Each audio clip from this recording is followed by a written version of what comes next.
Call it Indianapolis, call it Indy, call it the Brickyard, with the yard of bricks at the start-finish line. Whatever your preference, the city revels in its reputation as the racing capital of the world.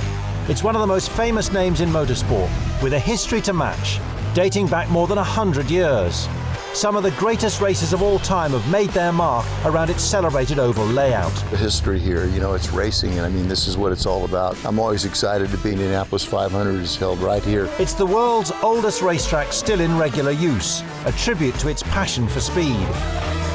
Now, for the first time, it welcomes the Red Bull Air Race World Championship, with the prospect of a new champion being crowned.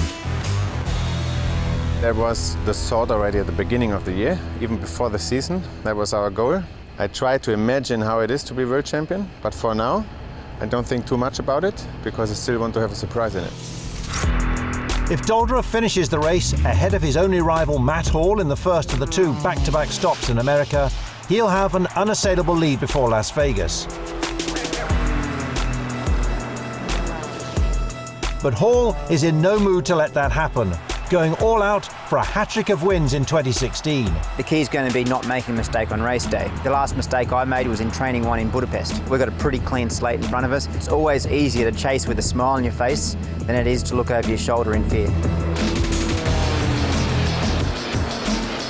Even winning may not be enough for the Aussie to stop Doldra. The German can take the title even if he's runner-up in the race. Catch me if you can. But the slightest error in a new track can be a game changer. Anything can happen in the Red Bull Air Race on any given day. Whether you have a leader in the championship or someone who maybe is leading every training session going into the weekend, it only takes one penalty call, set up wrong with your engine, and you can go from first to last really quickly. There'll be a new pilot joining the masterclass competition for the rest of the season. Following the tragic death of Hannes Arch, Chile's Christian Bolton, Challenger Cup winner in Chiba, has been promoted to replace the 2008 world champion. It's difficult circumstances after these couple of weeks. We are really happy as a team to be here, to have the opportunity to race in the masterclass. So the motivation is really high, but it has been a tough week for sure. A new audience, steeped in racing, is ready to see for themselves the spectacular challenge of the ultimate motorsport series in the sky.